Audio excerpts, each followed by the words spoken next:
Ke. Debat ini akan saya mulai dalam hitungan 1, 2, 3. Yang terhormat para anggota Dewan, perkenankan saya Anindya Baharani Marastika, saya dari SMA Negeri 3 Taruna Angkasa.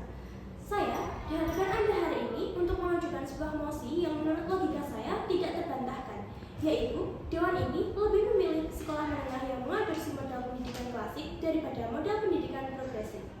Mosi ini adalah tentang pilihan fundamental dalam sistem pendidikan kita. Apakah kita akan mengadopsi model pendidikan klasik yang berfokus pada pengetahuan dasar, disiplin, intelektual, dan pembentukan karakter, atau model pendidikan progresif yang menekankan relevansi, personalisasi, dan keterampilan yang berorientasi pada pasar kerja? Saya, sebagai pihak pro, dengan tegas menyatakan bahwa model pendidikan klasik adalah pilihan yang lebih unggul. Saat ini, banyak sekolah menengah di kawasan ASEAN cenderung bergerak menuju model pendidikan progresif. Kurikulum diubah untuk lebih berfokus pada proyek, pembelajaran berbasis masalah, dan pengembangan keterampilan abad ke-21 seperti kolaborasi dan kreativitas. Namun, saya berpendapat bahwa pergeseran ini memiliki konsekuensi yang tidak diinginkan. Masalah utama dari pendekatan progresif adalah pengorbanan kedalaman demi keluasan. Dalam upaya untuk membuat pembelajaran menarik dan relevan, banyak sekolah gagal memberikan siswa fondasi pengetahuan yang kuat. Siswa mungkin pandai berkolaborasi, tetapi mereka tidak memiliki pengetahuan sejarah, sastra, dan sains yang mendalam untuk membuat kolaborasi tersebut bermakna. Saya percaya bahwa pendidikan klasik memberikan fondasi yang jauh lebih kokoh.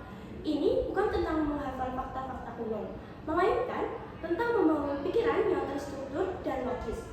Saya percaya bahwa pendidikan sejati adalah tentang mengajarkan cara siswa berpikir, bukan sekedar apa yang harus dipikirkan. Saya akan membuktikan mosi ini melalui 3 argumen kunci. Yang pertama, penguasaan pengetahuan fundamental. Pendidikan klasik menekankan penguasaan subjek-subjek inti seperti matematika, sastra, sejarah, dan sains. Argumen saya adalah bahwa penguasaan ini sangat penting. Tanpa pengetahuan dasar ini, kemampuan berpikir kritis dan pemecahan masalah yang ditekankan oleh pendidikan progresif menjadi dangkal dan tidak efektif.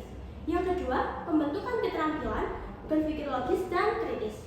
Melalui studi logika, pendidikan klasik melatih siswa untuk menganalisis, menyusun argumen, dan berpikir secara koheren. Ini adalah keterampilan universal yang tidak lekang oleh waktu dan berlaku di setiap bidang kehidupan. Yang ketiga, pembentukan karakter dan kebijaksanaan. Melalui studi tentang karya-karya besar dan ide-ide pengetahuan, tetapi juga menanamkan nilai-nilai moral dan etika. Ini membentuk individu yang tidak hanya cerdas, tetapi juga bijaksana dan berkarakter. Pihak oposisi mungkin akan berargumen bahwa pendidikan klasik ketinggalan zaman dan tidak relevan dengan tuntutan dunia modern. Argumen ini salah, justru yang ketinggalan zaman adalah fokus pada keterampilan teknis yang cepat rusak. Contohnya, keterampilan berpikir kritis, penalaran logis, dan pengetahuan dasar yang mendalam adalah satu-satunya hal yang akan tetap relevan di tengah perubahan teknologi yang besar. Pendidikan klasik tidak mengajarkan fakta usang, tetapi cara berpikir yang abadi. Singkatnya, mosi ini bukan tentang pilihan antara tradisi dan modernitas. Ini adalah pilihan antara fondasi yang kuat dan landasan yang goyah. Saya percaya bahwa dengan memilih model